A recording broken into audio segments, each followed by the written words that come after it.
we might get underway just a couple of minutes before 6, so we can all get home and do what we need to do for the evening. But tonight's about sharing a bit more information in our education series. So I'm Mark Bond, if I haven't met you.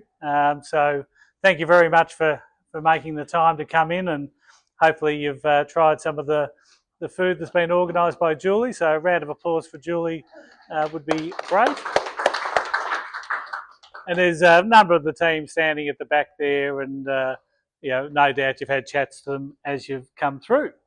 So this was a good one from the point of view that we said, am I at risk if my tenant doesn't comply? And it probably got a bigger response than the commercial industrial property tax, which is just a mouthful. Land tax got a good reaction, but most people are still just grumbling as they left the land tax presentation, I think. But look, tonight it's probably just about reminding what we've been working with since about 2010. So in 2010, we ran a education seminar in the Dandenong Club, I think it was, down there on Heatherton Road. And on that night, we had John Prendergast from the City of Greater Dandenong come along, because he'd been kind enough to start issuing a few warnings and eventually fines to, thankfully not our landlords, but a few landlords around Dandenong. And it was all about the fact that the Building Commission were wanting commercial landlords and their tenants to get compliant. Now, what that had a lot to do with was essential safety measures. And, it was I suppose, a set of rules that they wanted to really police. And I think the City of Greater Dandenong, compared to Casey, Frankston, Cardinia, Knox, they were very focused on it. They actually even employed people to go out there and conduct inspections. So it was something that we had to be on and switched on about, and we've been working with it since 2010. But I'm not going to go a lot into that section of it, because we have Emmanuel who's going to talk to you about what his business does at Linkfire. There's Linkfire, yeah? Correct. Good. Yeah. And cover off on exactly what is the latest state of play with ESM. Righto. So what's changed since we last spoke? And I suppose, look, I've got no idea who Katie Jacobs-Stanton is, but I think what she had to say was the more up-to-date information, the more valuable it is. So the more that we know about what we can and can't do with our tenants or our properties, the more valuable that information is. So there's a lot of words up on the page, but I'll just kind of go through them in a bit of a simple form. So in 2020 and really 21, they decided to update the Retail Leases Act. So the Retail Tenancies Act in 1998 was probably the first go by a Victorian government in trying to differentiate between commercial tenants. Now, as governments do, 5 years later they realised all the things that they didn't do in 1998, so they did them in 2003. But the problem, I suppose, with the Retail Leases Act in 2003, instead of making it easier to navigate, it just broadened who the Act actually captured as tenants. So you used to have phrases like predominant use, you used to have phrases about control of premises, and all of a sudden panel beaters, cabinet makers like we were talking about before with someone, a lot of industrial users were defined as retail tenants. And they still haven't really sorted that out, but they have made some changes that make life a little bit easier. In 2015, there was a decision at VCAT that basically called into question landlords' abilities to recover the cost of Emmanuel's team going in there and making sure the building was compliant. And VCAT isn't an act of parliament, they're not a law, it's just an opinion. But as anyone that does anything with the law, you'll know, once a decision's made by a member at VCAT, every solicitor worth their salt says, well, I'm going to use that, and if I'm on the tenant side, I'm going to say we're not paying it anymore. if I'm in the landlord side, I'm going to revisit and try to think about it. So one of the main things that drove that change for us was in 2020, we went from that state of not quite being able to recover those costs for about 5 years to being able to recover ESM costs. It is important that it's in the disclosure statement if you're dealing with a retail tenant. And obviously, if you're not dealing with a retail tenant, then you've always been able to recover it. But it's a constant conversation. The other thing they decided to do was they changed about security deposits. Now, obviously, you're here because we manage properties for you, I would think in the main, but 30 days to refund a bond's probably not really an issue. And the only time you're ever really holding on to that money is if the make good hasn't been done. So I think that was a fairly simple one. Disclosure statements.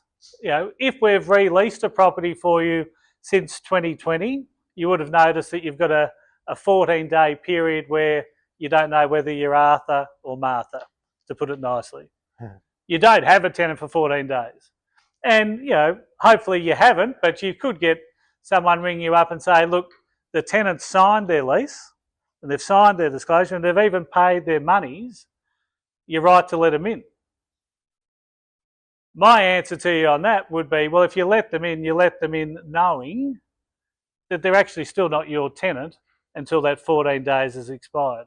And I'd strongly discourage you from ever doing it, because you're the only person that's carrying the risk in that scenario. So the 14 days, a bit of a headache. It used to be 7 days, but that's changes. Now we also have the option to renew an early rent review, and they've even introduced a cooling off.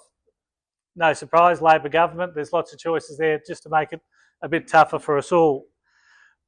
But essentially what they're trying to say to us there is, in the days where we said, hey, tenant, you've got an option, would you like to renew? And they would tick the box. Now they have the right to know what that rent is. The hard part about that is you're predicting what that rent is 7 to 8 months prior to that actually coming into effect to comply with all of these timeframes. And they have, I think it is, Chad, 28 days cooling off from when we propose. It's 14, is it? Yeah, I told you you'd be handy for me. And look, the interesting thing about that is I don't think we've had many cool off. We've probably had people that have wanted to negotiate rather than cool off.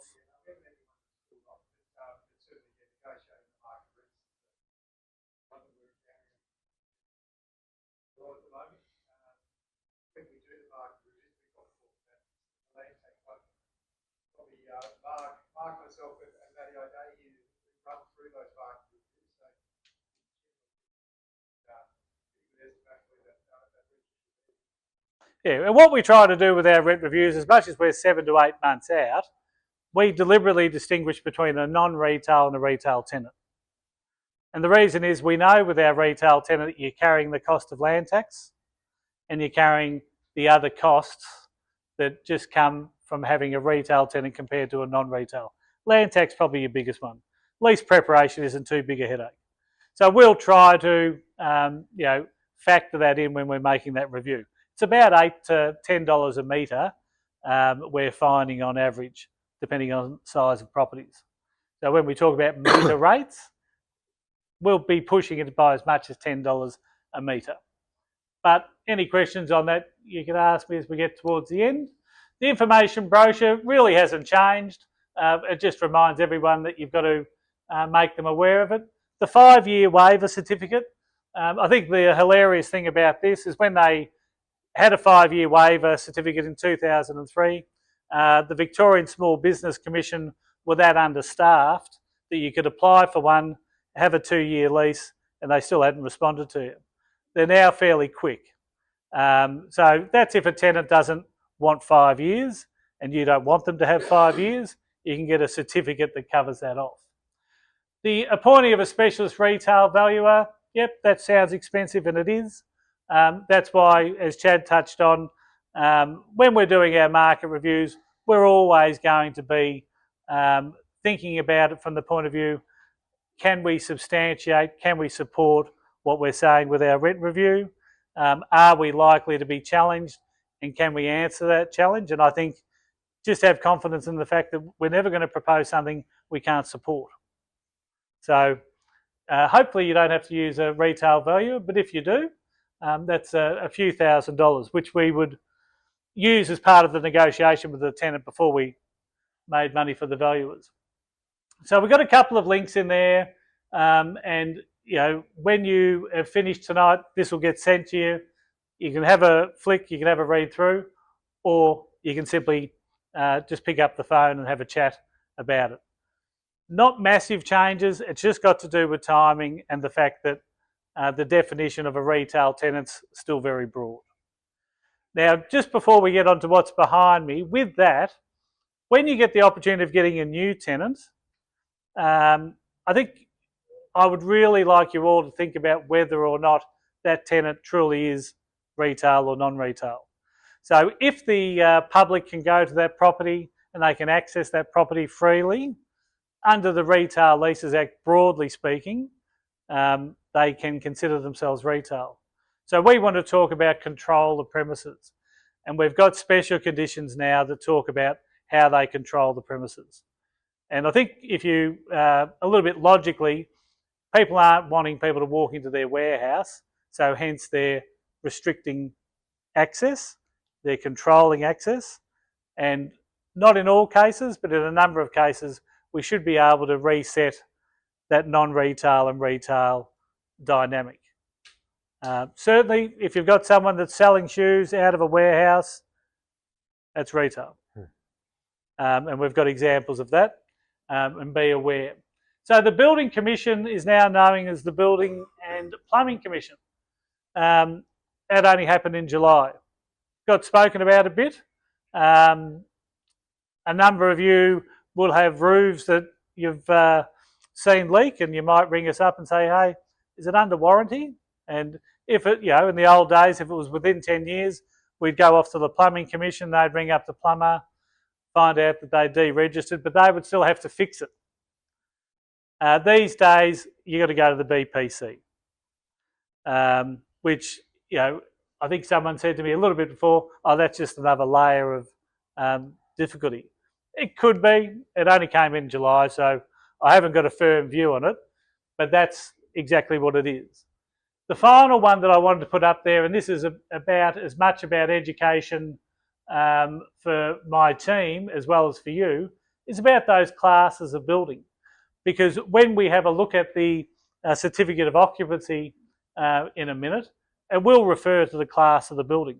The office will be different to the warehouse. And we've got a lot of warehouses that are Class 7B where people arguably are doing Class 8 work. So it's just something to think about when we're determining rents and how valuable the premises is. If it's just warehousing, they can move fairly quickly. If they're producing or manufacturing, they're a little bit more wedded to the property. Now, this is the part that I'm going to hope that the link works, Jules.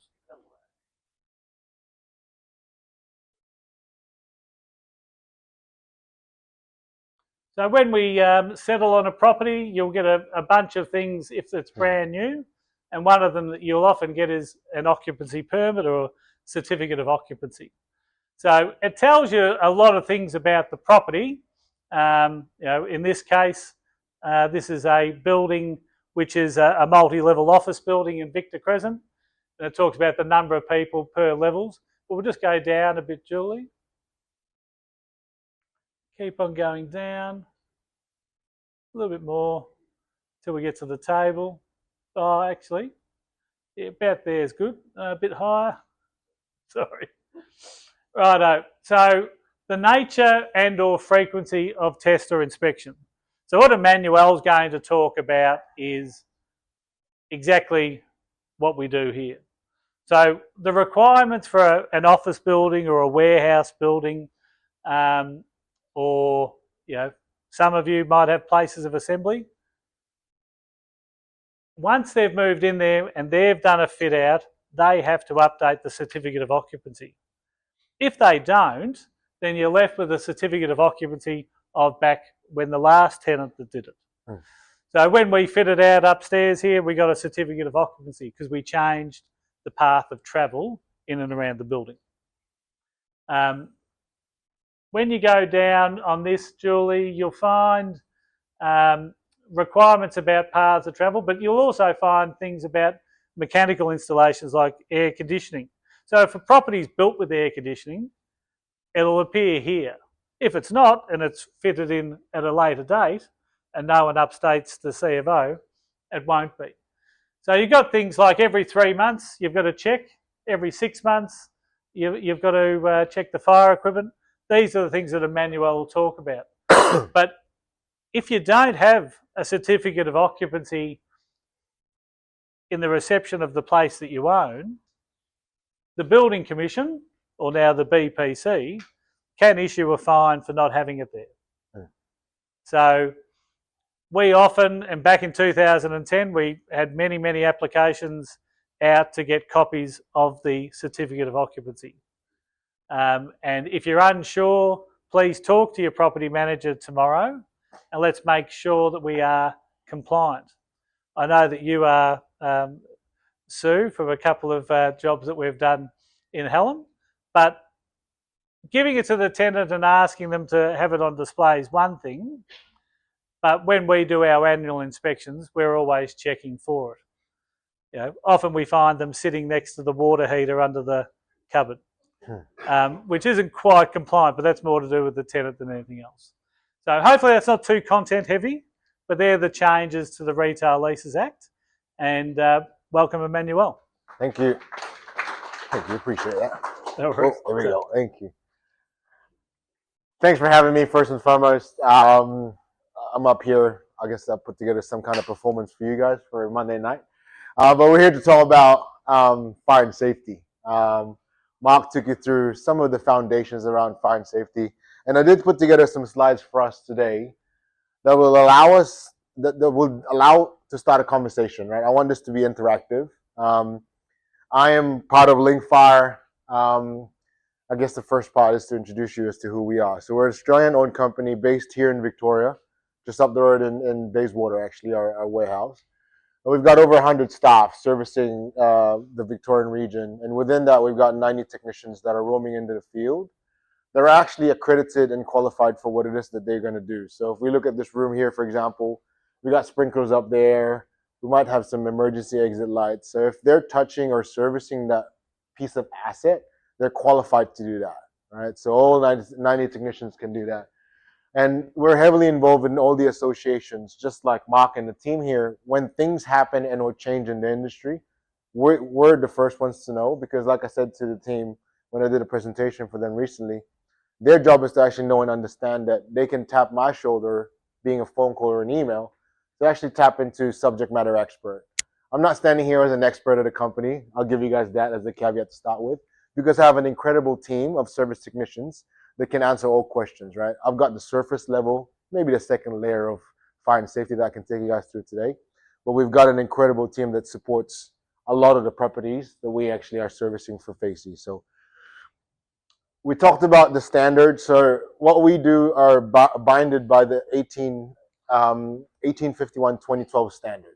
All right, we talked about frequencies, which I'll take you through in a second.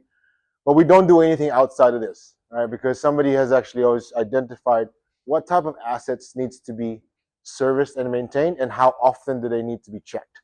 All right, and our job, our bread and butter is actually we test your property, we inspect everything in there, and we report that. And we communicate that with the team accordingly.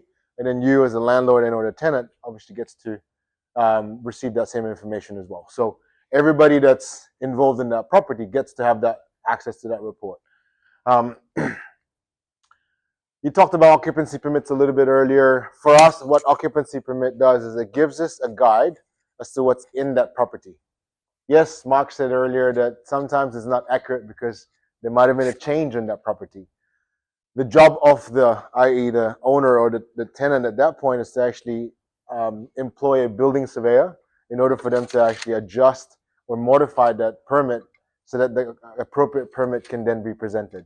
Because when the team asks me to go to site a new property that we're not servicing for us to quote, the first thing we always ask for is the occupancy permit, because that's our first guide, alongside sending a technician out there and actually doing a full site survey. And between those two things, the occupancy permit and the visit, we're able to guide and tell you what's actually in the property that might not be an occupancy permit. And then it triggers, obviously, action points from there. So for us, yes, we always ask for occupancy permit, perhaps a building surveyor's report, or perhaps as well as fire engineer's report. Right? Between those three, and alongside the standard, we don't do anything outside of that, because if we do anything outside of the standard, we're risking not only our business, the management, the team behind us here, and at the end of the day, the tenancy that's in there. So we make sure we follow everything that's there. As far as defect reporting is concerned, there are certain levels of defects that we report. Again, it's guided by the standard. Critical defects is deemed critical, being it needs to be addressed sooner rather than later. Perhaps the most common question I get asked when there's a defect that is reported is how long should it take to make a decision to actually get it rectified? It's a bit of a how long is a piece of string question, because I know at the end of the day, we don't make decisions. We inform you of what decisions need to be made. Look, if we can work in this room together and get it all rectified within 90 days, especially if it's critical, I think that's not a hard timeline to work against. I know that there's a process involved depending on how you operate as a business or as an owner, but if we can work towards 90 days, that would be incredible. Now, the second one is non-critical, right? It still affects the function of the system. Should there be an emergency? That's the second layer of it, and at some point it will become critical, right? It could be wear and tear. It could be things that are coming up for replacement, i.e., a fire extinguisher that's coming up for 5 years, right? We all know that we replace them every 5, or they need to be replaced every 5 years. And then we've got non-conformance, which is we still need to address it because it needs to be addressed, but it doesn't necessarily impact the function of the system should there be an emergency. And where possible and where available, we also make some recommendations. It's rare, but it does happen sometimes. Now, I just wanted to share a slide of the difference between a compliant building and a non-compliant building. I know that this is probably a large building, but this is actually well documented. So we've got La Crosse here. It's actually quite known. It's a Victorian property. We managed it at the time, and we made sure our job is to, I wouldn't use the word enforce, but obviously recommend that all critical defects are rectified, specific to passive fire. So what passive fire is penetrations between one room to the next. If they do any remediations, any works, and they don't rectify that and or protect that from a fire safety perspective, fire travels pretty fast, right? I know that fire from a risk perspective is very small. It doesn't happen often, but you either go from 0% risk to 100%, because once it starts, it does not discriminate. It'll just go for it wherever it needs to go. And then obviously, so that's great because there's no outstanding defects in that building. And then contrary to that, there's actually a Netflix documentary around the Grenfell fire in the UK, in London. It's about 90 minutes. It's actually quite a good watch because it actually sheds light as to what needs to be done from a standard perspective. They had a lot of defects in the property, a lot of specific to passive fire, which meant that when the fire started, it took the whole building. And unfortunately, with that, a lot of lost lives and so on and so forth. I don't want it to be a dark slide, but I just wanted to show you guys what the risks are. Because I've always said before, you either spend your money getting it rectified, or you spend your money fixing it after, or you spend your money paying premiums for your insurance and everything else, because it's because it wasn't rectified at the first opportunity. So this is the part where I actually throw it to the room, right? Julie and the team have given me some questions just to start a conversation around that. But do we have any questions that you guys want me to tackle into before I just go over the 2 questions that are up there? Maybe the team have questions. Were there any changes when the BPC was formed, or was it business as usual? Business as usual for us. That hasn't changed anything with the standard and or the frequency of how we do our work. No, zero change at all. Yeah. Unless time will tell. But as we stand, there's no changes whatsoever.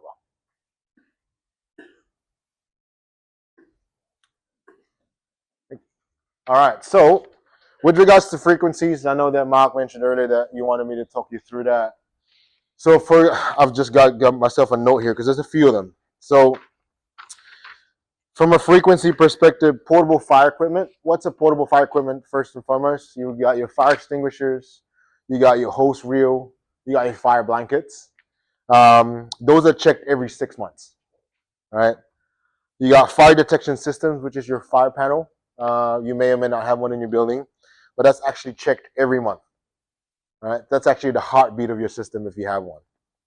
Um, Fire sprinkler, and fire pump systems. That's also checked every month alongside your fire panel.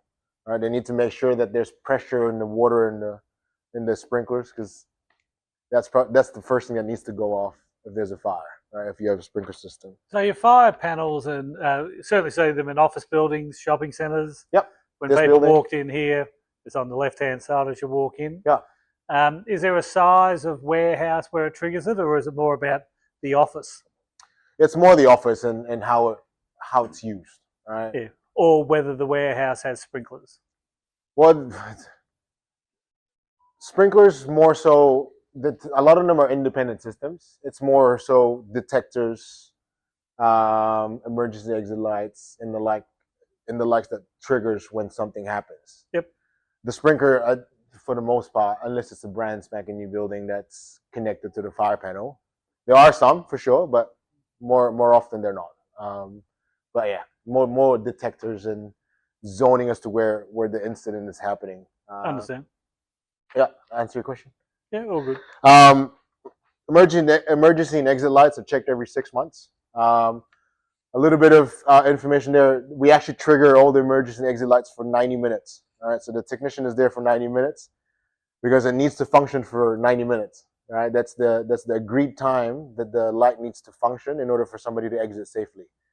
All right, so if it fails within the 90 minutes, it's deemed as a critical defect straight away. And you can either have an electrician do it or obviously us do it with Link Fire. You know, we actually, the difference between us and an electrician, typically an electrician gives you 1 year warranty for the materials that they use. For our materials, we actually have 3 year warranty for our materials that we replace. So, and every asset that we maintain, they all have serial numbers, so they actually have a history against them, which is good. Mentioned path to travel earlier. That's checked every 6 months as well. We know that sometimes there's things there. We tell them about it, they take it off, and it's back again. Every time it's there, regardless if it's there or not, like regardless if they took it out before we got there or not, if it's defective, it's defective. Let's use exit doors as an example. It's pretty common where they put a lock key to exit from the inside. That's defective because according to the standard, you're not supposed to have to use a set of keys to exit the building, either an elbow or a hand. So I understand that some of them are a bit more nervous about theft and all that stuff, but for us, that's a defective door, especially if it's an egress exit. On one of our buildings, we couldn't get insurance unless we had deadlock. It depends on the type of building that you have. So what kind of building is it? What's it used An for? older warehouse? Could be the history of the building in the area. The product. Yeah. Yeah, look, if there's official word from insurance saying you won't get it approved unless you've got a key lock in there, we still notify and defect it as the standard. Just like, I'll use an example, a childcare center. On the outside fence, they'll have a door to exit. You can't. You have to have a lock for both sides. So for that type of thing, which is probably something similar, I can definitely take it up with the team and give you a little bit more detailed context. Yeah. Back in 2010, there was a whole series of the old deadlocks into the ground. Yeah. That had to be removed, and there was great expense about people having to replace door furniture. Yeah. You even had the ones that you used to see in the cinemas, you know, the push down to get out, and the released up and down, and they were really expensive. But I think most of the time that they tend to now be able to be locked from the outside, but if you're inside, it's a single action to push out. Yeah. What's that? One of, yeah. Owner's Corp? Yeah, that insurance would have been under owner's corporation. Or was it 72 Melbourne? In that case, what we do is in that case, what we would do as a company servicing the building is we'd ask for that documentation so we can note it in our system. So that when we get questions like, well, somebody said X and they won't get insured if they don't have that. Like, No, but it's good to be unique. yeah. But look, the risk and the liability sits with the person that says you can't have it. That's True. It's for us. We're gonna service the property. Yeah, well, yeah. I don't like talking about liabilities, but it is very true. Like for us, we service it according to the standard. All right. Just a couple more. Mechanical ventilation you mentioned earlier. That's checked every quarter and also monthly, depending on the size of the building. Because sometimes this high rise would have stair pressurization on the stairway. That's checked typically every month. Fire resistances, which is your penetrations, walls, doors. That's also checked annually from a compliance perspective. Right, seals and all that stuff. And as well as the last one is your annual report. We obviously put that together for you. It's one of the biggest things that we've changed recently is a misconception that you have to have somebody independent. You can still have somebody independent write your annual report, but you don't necessarily need to because it's a collective of all the services and action taken on the property over a period of time, which is 12 months. So, yeah. But it'd be fair to say, like we had a certificate of occupancy up there before. Yep. That prescribes what you've got to do as a landlord. Yeah. Pretty well. Yeah. So that's your first guide. Yeah. For sure. And when you're going to highlight something that's critical or hey, you probably should do it, it's because it's not complying with that list. Against this, yeah. Yeah. Yeah. Yeah. So outside of the inconsistencies of what's actually there, you know, with the occupancy permit not being accurate, but that's absolute guide that we use. Yeah. And if there isn't an occupancy permit, you know, ultimately for us, we go to the property, check all the assets that's in there, and we apply the standard against those assets. Right? Because if it needs to function accordingly, if in an event of emergency, we need to make sure we maintain it. And just because people have properties of varying age, once it's renovated or changed, it brings it into present day standard. Correct. Is that right? Correct. Yeah. Whereas if it hasn't been touched since '85 and it's been maintained, it's a different set of rules. Yeah. It's a bit of both. Yeah, we'll retrofit it to today's world as much as we can without disrupting the old standard. Yeah. Unless the committee and or the owner wants to rectify or modernize what's in the property, then you go and speak to a building surveyor and a fire engineer, and they put that together for us to service. Question. Is it to do with the size of the buildings too? Because we have different size buildings. And your fire equipment will change. but do you exit lights? If the They are really old buildings. Yep. Either they were built. What I found out was that because of when they were built, they didn't have to have actual exit lights. They had to have signs. Yeah. Yeah. And that was to do with their size. Is that correct? It's not to do with their size, it's to do with the age of the building. Oh, right. Yeah. The size doesn't necessarily determine that. And we have over 10,000 properties in Victoria, so we've got a lot of those properties under service for us, and we service it according to when it was built, unless told otherwise by either the council or an insurance buddy and the likes. So yeah. There was another hand over there, wasn't it? Question? Someone might have been yawning. Oh, sorry. There you go. Yep.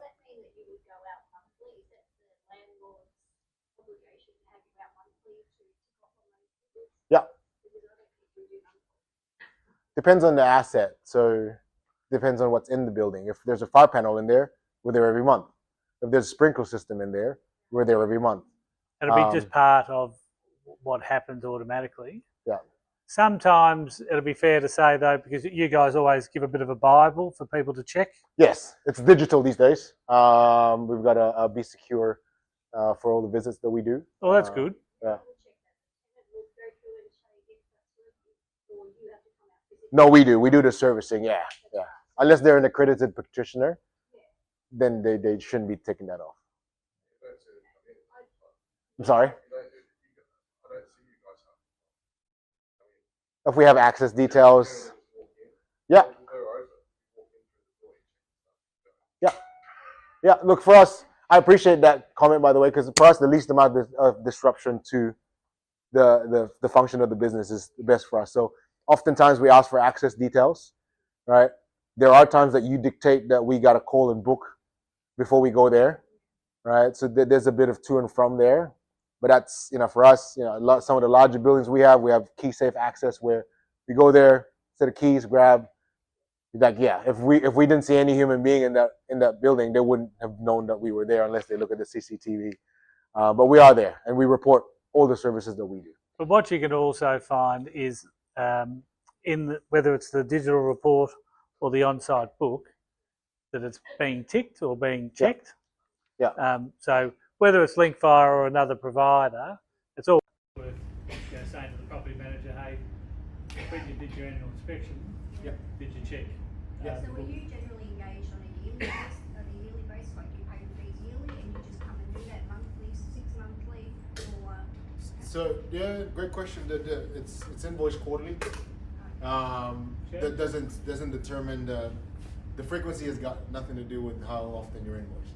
If we're there for 12 months, we're not going to invoice you 12 times. It's just part of the annual service. Yeah. So if you have X amount of money for annual servicing, that's all, apart from obviously repair works. Yeah. If it's $1,000 a year, it's $1,000 a year. Yeah. Yeah. So if it's $1,000, you get billed $250 a quarter. Just as an example. Don't do maths. It's Monday night. Don't give me odd numbers. So yeah, look, that's a great question. So talking about what triggers an occupancy permit. Yep. So an adjustment to the occupancy permit, if, use this building as an example, you change the layout of the building, you put walls, new walls, this and that. We have a rule, what we try and use is a 10 to 15% adjustment in the layout of the building. Needs to trigger a conversation with the building surveyor to make an adjustment and or an amendment to your occupancy permit. So if you're gonna do any type of renovations, let's say put a new bathroom in there, put a new room,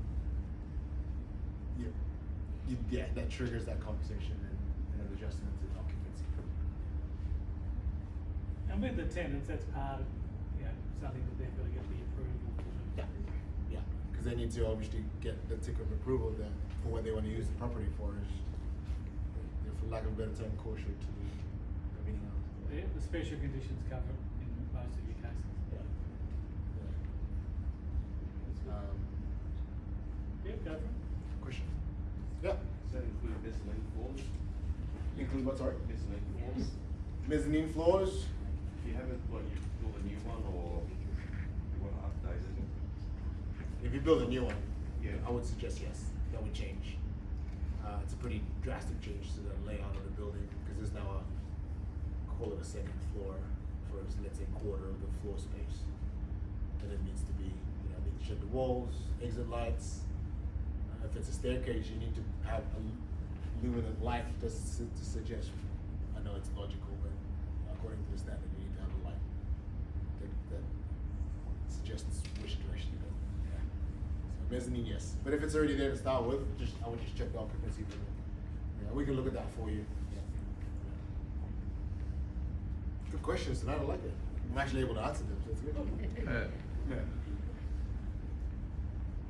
mezzanine floor, so you've got an office and it's got a sink, and it is strong enough to take weight if required, but it's not built for that.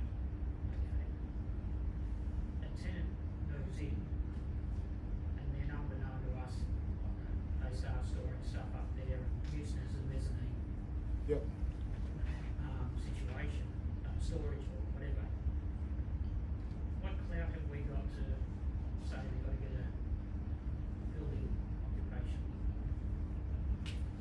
for that? Just as I say, I've been able to answer all questions. You can know that one. That's quite a unique one because I mean, they have to disclose what they use the property for. I believe that's where we should stop. Your agent should pick that up though anyway, shouldn't they? Yeah, so maybe under the special conditions, it'll talk about if they're going to change the use of areas. Let's say you've got an existing mezzanine and you've allowed the tenant to continue to access it with a staircase. What we should be doing is making sure, obviously, that it's not only got a building permit, but it's also got a town planning permit. Because if it doesn't have both, you run into the risk of how they use it. So the gaps in the stairs is an obvious one. The railing, you know, there's lots of, for want of a better phrase, there's lots of jerry-built mezzanines out there, and you know everyone's just said, oh, yeah, it's the toughest mezzanine that you're ever going to see, and it'll take 2 tons a lineal metre. Well, unless it's been verified by a building surveyor, you've got to treat it with risk. So there's plenty of times where we actually say to an owner, let's remove the staircase, so let's take away the access. The old favourite is above the toilets. Soon as some tenants see that it's got chipboard above the toilets, that equates to a mezzanine for some of them. That's why you'll see a lot of the newer ones have deliberate stickers saying dust lid. And we would be wanting our property managers or agents when they're leasing it to make that really clear. Because you can go into some factories and on the toilet they'll have 4 truck tyres and a coffee machine, and just going, it's a pretty dangerous place to go to the loo. But hopefully, in most cases, the mezzanine's been dealt with properly. One of the owners that's here tonight actually educated me a few years ago, where if a mezzanine's been in use for a period of time, sir, and it's been built right, you can retrospectively get a permit for it. So But you just say to them no, and every time you turn up for an inspection, you say, get it off that stuff. but there is that little bit of an ability that if you're able to provide evidence about how it was built and the length of time that it's been in the building, you can apply for a retrospective permit, which again is always worthwhile because you're increasing your floor area and hence your rental. But you've got to be vigilant about inheriting things from tenants. And I would like to think that in most cases when people are being asked, am I right to leave an office or am I right to leave that mezzanine? The first question is, well, does it have a permit? Because otherwise you're inheriting that as a problem. So just on that, so you guys look after property, of course. So when it's coming up for tenancy, and as I said, it's the office wasn't built to be loaded on top of the ceiling. Yep. Although we did make sure it was built that it can take that.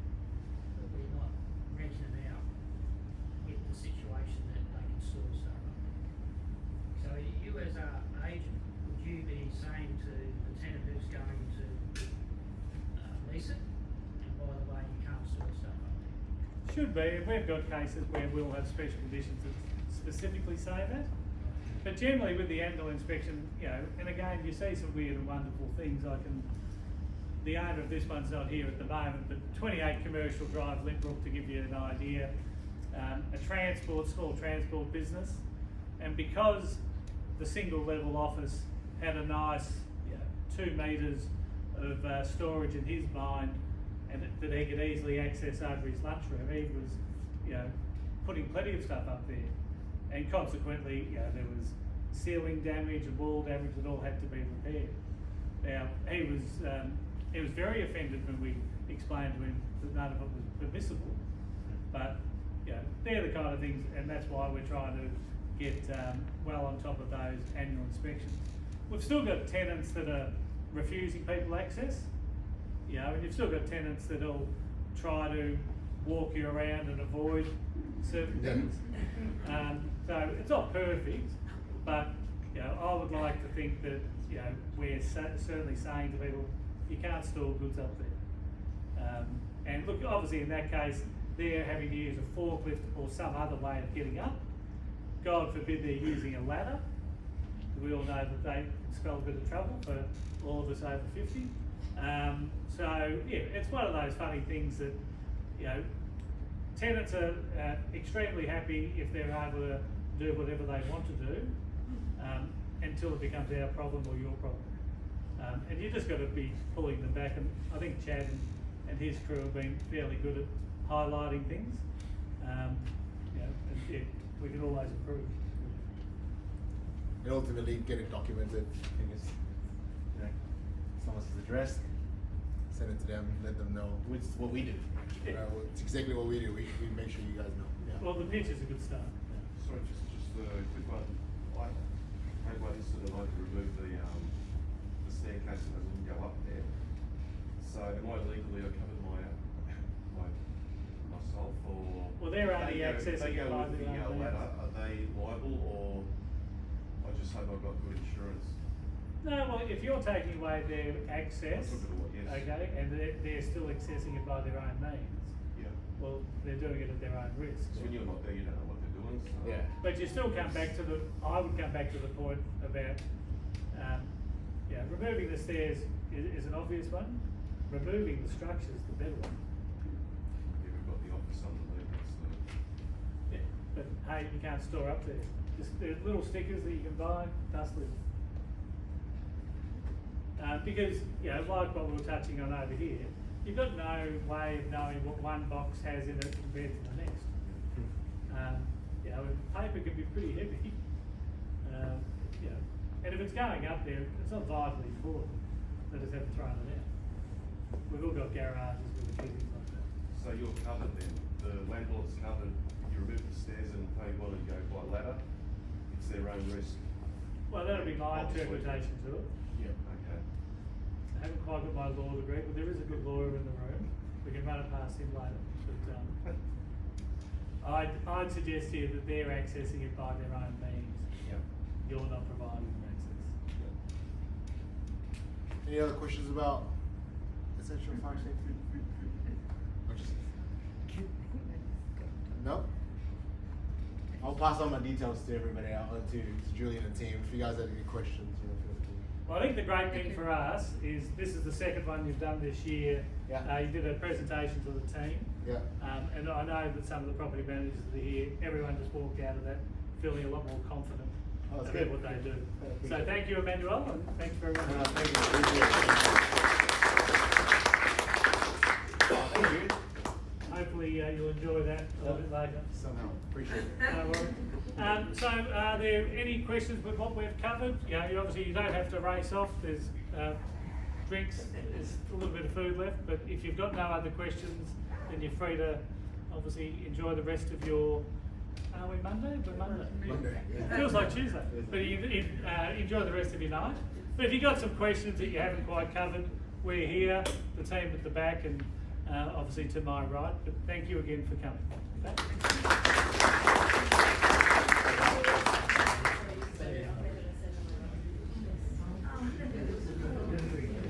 Okay, got something out of that?